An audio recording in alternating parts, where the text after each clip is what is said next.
নমস্কাৰ গোটেই ভাৰতবাসী আৰু অসমবাসীলৈ মই নমস্কাৰ জনালোঁ। এই চেনেলটো মই নতুনকৈ খুলিছোঁ কিছুমান বিশেষ কাৰণত, যিটো বৰ্তমান আমাৰ দেশত হৈ আছে মাৰাত্মক ৰোগ কৰোণা। আপোনালোকে ইউটিউবটো চায়েই দেখি আছে কি হৈছে, কিন্তু মই এটা কথা ক'ব বিচাৰোঁ। মই নিজে বহুত চ'ৰ্চ মিডিয়াৰ পৰা এনালাইচিছ কৰিলোঁ, দেখিলোঁ যে যেতিয়াৰ পৰা লকডাউন হৈছে অনুক্ৰমে বস্তুটো ৰেচিঅ'টো কমি আহিছে। কেছবিলাক কৰোণা এখন এনালাইচিছ বনাইছিলোঁ, এইখন মই দেখাম বাৰু ভিডিঅ'টোত। তাতে আপোনাৰ 21 তাৰিখৰ পৰা 29 তাৰিখলৈকে 21 তাৰিখে আপোনাৰ আছিল 39% কেছ অল অভাৰ ইণ্ডিয়াত, গোটেই ভাৰতবৰ্ষত কৰোণাত আক্ৰান্ত। যেনেকৈ লকডাউন হ'ল সেই ৰেটটো বাঢ়িছে হয়, কিন্তু ডিক্লাইনিং ৰেটত কমি যোৱা হাৰত বাঢ়িছে। আৰু 29 তাৰিখে হৈছে 10%। আৰু বিশেষকৈ চাব 27 তাৰিখৰ পৰা 28 তাৰিখ আছিলে 5%। 28 তাৰিখৰ পৰা 29 তাৰিখ 5% বাঢ়ি গ'ল। তাতেও কাৰণ আছে, আমাৰ কিছুমান মানুহৰ ভুলৰ কাৰণে। বজাৰ খোলা দিছে, আমাৰ মানুহে একেবাৰে মেলা পাতাৰ নিচিনা বজাৰ কৰিবলৈ গৈছে। সেইবিলাক চালে এনেকুৱা লাগে আমাৰ শিক্ষিত মানুহে যেন জ্ঞান নোহোৱা হৈ গৈছে। আপোনালোকে নেটত চাৰ্চ কৰি চাব, মিজোৰামত কি ডিচিপ্লিনত সিহঁতে বজাৰ কৰিছে। অলপ শিকিব লাগে আমি সিহঁতৰ পৰা। বাৰু ঠিক আছে, যি হ'ল হ'ল, ভুলটো হৈয়ে গ'ল। এটলিষ্ট কমি আছিলে, তাৰপিছত হৈ গ'ল 31 মাৰ্চ। 31 মাৰ্চৰ পৰা কি হ'ল সকলোৱে গম পায়। আমাৰ অসমত 400টা কেছ টেষ্ট কৰিলে, অসমবাসীৰ বাহিৰৰ পৰা অহাবোৰো চব নিগেটিভ। নেক্সট কেছ টেষ্ট কৰিছে, চব নিগেটিভ। কিন্তু আমাৰ কিছুমান লোকে সেইটো হোৱাটো বিচৰা নাই নে শান্তি নাপালে হোৱাটো। এটা বস্তু ভাবি চাওক, আৰ্মিবিলাকে দেশৰ ৰক্ষা কৰি আছে, আপোনালোকে সেইটো চান্স পাইছে ঘৰত থাকি দেশখনৰ ৰক্ষা কৰাৰ কাৰণে। ভাবিছেনে?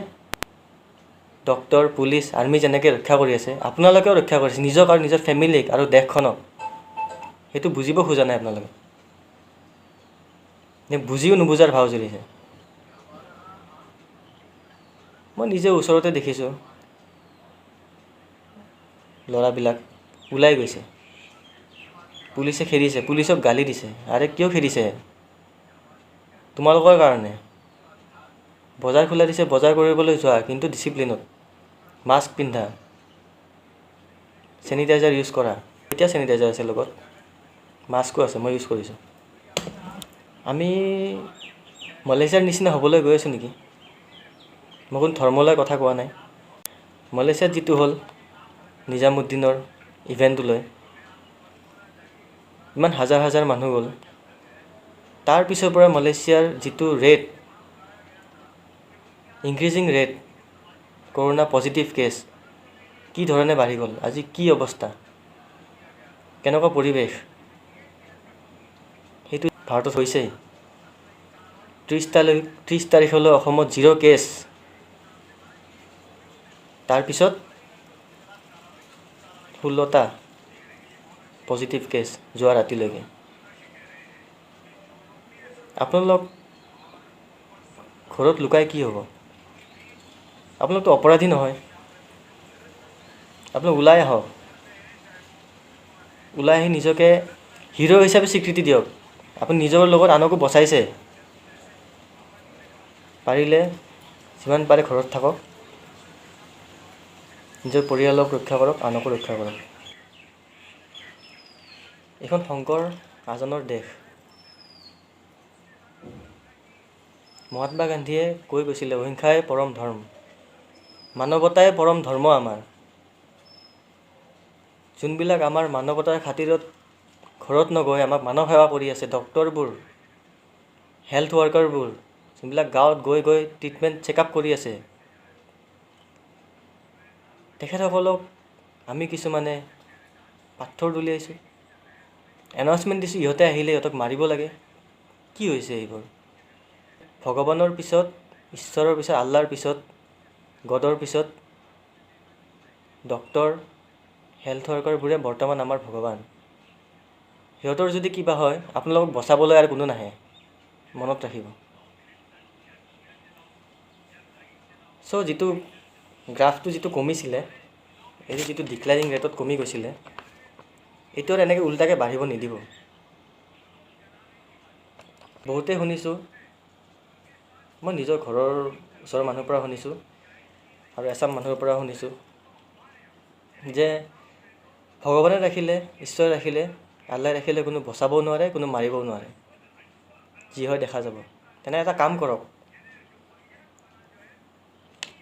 গভৰ্ণমেণ্টক ৰিকুৱেষ্ট কৰক, চাইনাৰ টিকেট দিয়ক, ইটালীৰ টিকেট দিয়ক আৰু কৰোণা পেচেণ্টৰ লগত যায় একমাহ থাকক।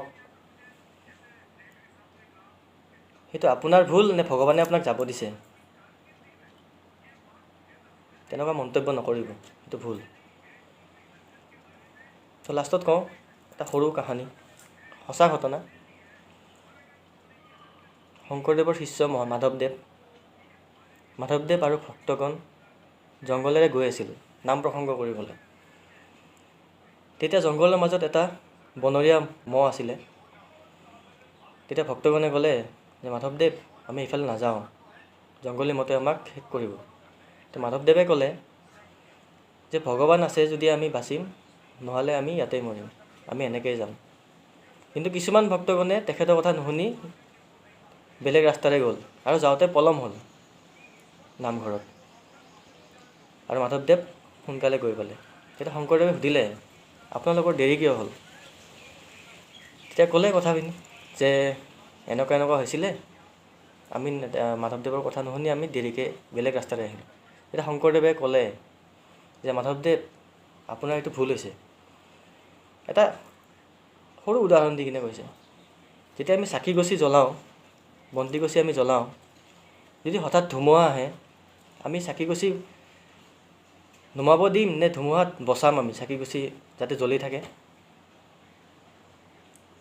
সেই ধুমুহা এতিয়া অসমত, গোটেই ভাৰতবৰ্ষত, ধুমুহাটোৰ পৰা আমি নিজে বাচিব লাগিব, কোনো বচাব নাহে। সকলোকে কৈছোঁ, ঘৰত থাকক, ছেফ থাকক, যিখিনিয়ে আছে খাবলৈ অলপ কমাই খাওক। দুখীয়া মানুহো আছে যিটো খাবলৈ পোৱা নাই, চৰকাৰে সাহাৰ্য দিছে, আমিও পাৰোঁ যদি যিমান পাৰোঁ চেষ্টা কৰিছোঁ। আৰু যিবিলাক নিজামুদ্দিনৰ পৰা আহিছে, ৰিকুৱেষ্ট কৰিছোঁ, বা কিছুমান বেলেগ বাহিৰৰ পৰা যদি কোনোবা বেলেগ নিজামুদ্দিন নোযোৱা মানুহো আহিছে, এতিয়াও ষ্টেম্প মাৰা আছে, ঘৰত কোৱাৰেণ্টাইন হৈছে, কিন্তু ভালকৈ হৈছে নে নাই সেইটো ডাঙৰ কথা। যে এসপ্তাহ হৈ গ'ল মোৰতো একো হোৱা নাই, সেইটো নাভাবিব। 14 দিন পিছত চেকআপ কৰিব, তাৰপিছতো অলপ নিজকে সাৱধানতাত ৰাখিব। চ' নিজৰ কাৰণে আৰু দেশৰ কাৰণে হিৰ' হিচাপে নিজকে ভাবক, আৰ্মি হিচাপে ভাবক। ধন্যবাদ। পিছত আকৌ কিবা এনেকুৱা কি পাওঁ এনালাইচিছ কৰিবলৈ, বা ভাল হৈছে বা কিবা বেয়া হৈছে দেখিছোঁ, নিশ্চয় মই আকৌ ভিডিঅ' এটা আপলোড কৰিম। কোনে কি কমেণ্ট দিছে, ছাবস্ক্ৰাইব কৰিছে, সেইটো মোৰ মেইন লুকআউট নহয়। জাষ্ট মোৰ মনৰ ভিতৰত কিবা এটা আছিলে, সেইটো মই ভিডিঅ'ৰ থ্ৰু দি শ্বেয়াৰ কৰিছোঁ, যাতে মানুহে বুজক। ধন্যবাদ। জয় আই অসম।